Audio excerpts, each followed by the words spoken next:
How about Star Wars: The Next Generation? Star Trek. Star Trek. Oh, I'm sorry, Yeah. Star Trek: The Next Generation. I typed Star Wars. So Damon is not a Star Trek guy.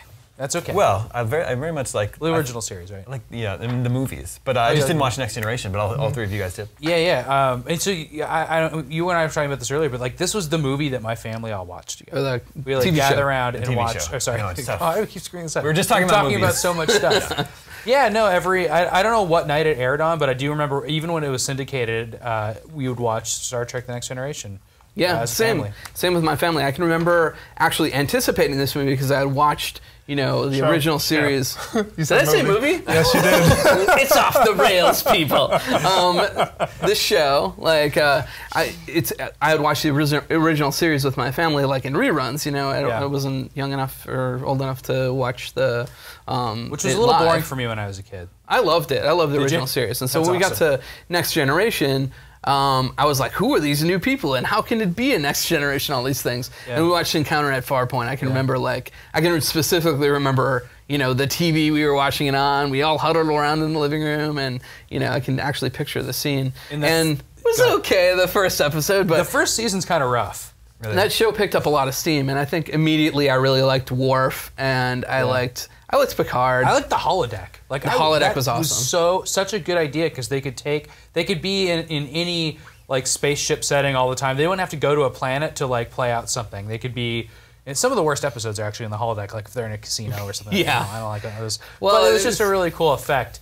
And you always wonder, like they had romance scenes and stuff in the holodeck, and it always really got you thinking about how does this about work? what you, Sam Claiborne, would do with a holodeck? Well, and who cleans the holodeck, and what's going on with that? Who cleans the holodeck? But now I know that it's a combination of transporter technology and force field technology, so they can just kind of move matter around and stuff in it. Isn't Next Generation where Patrick Stewart really became really well known? Yeah, and he hasn't aged since, which is not a coincidence. I mean, he was in Excalibur and movies like that. Right. He's in all these old school movies. He'll pop up. He's in Dune. But this is where he became Patrick Stewart that we know and love. Yeah. And there's such a huge. I would say among the Star Trek fan base, this is probably the most beloved series. Actually, and the cast all aged together. And when you see the later movies, they're all aged. They have to kind of explain that for Data and a couple other people. But but it's interesting. And then of course Worf went on to other series, and there's all these crossovers. And eventually there's these 3 Star Trek series. There was Voyager and Deep Space Nine and Next Generation, which are all taking place around the same times and have the same. They just kind of developed this giant Star Trek universe. And it was really sad once all those went away and there was just no Star Trek. Now we have the reboot movies and they're good, but there's no universe to be explored and lived in right now. Yeah, and that's probably what was most special about The Next Generation. So I wasn't a big Star Trek guy. It was Star Wars all the way, baby. That was it. But, The Next Generation was my first entry to it. And I will say it caught me up on a lot of things really quickly.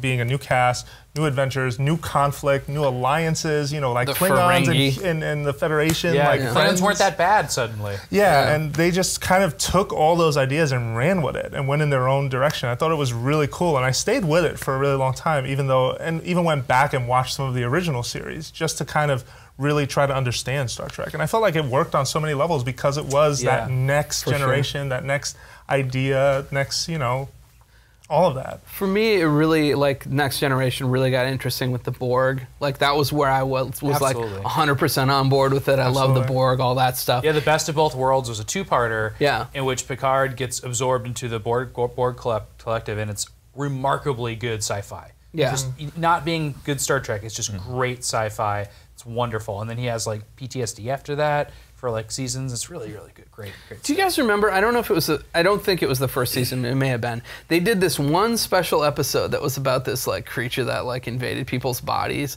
And it was super gory, and they actually showed it later because it was so gory. Maybe this is a fever dream I had. It aired later in the evening? Yeah, they actually had to bump the show until a little bit later. Well, there was the Tasha Yar Sleeps with Data episode. I mean... which was a sequel, or it was kind of a playoff on an original series episode called The Laughing Time, I think. But it's about this gas affects everybody in the ship, and they become super party. Super party. Yeah. And they all party, and they all get drunk. They act drunk and stuff, and then you find out that Data is fully equipped. I think that's in the first season too. And then you find out that Data. All kinds of quotes just coming off of Sam today. Definitely, there is something to be said too. That things are still being discovered. I feel about that show today. Like I feel like in the past year, I clicked on some video that was just highlighting the way Commander Riker sits. Oh my God! And how he has like kicks his leg. He kicks his leg over every single thing. It's because those It's stupid so strange. those outfits were like basically like unitards or whatever. Yes. So like they would always hike up, and you don't want them hiking up. That show is always talked about for predicting technology. They used little iPad-like things all the time. Yep. And of course, the original series had the flip phones. Surface, Stuff like everything. that, everything's surfaced. Yeah, yeah. And you can't really ever see what's on the computers because they kind of blur it out, but it's like really close tech. What they didn't have, what always drives me crazy now, is they didn't have Wi-Fi. And so every time they need to talk to a computer or Data needs to, he just types really fast.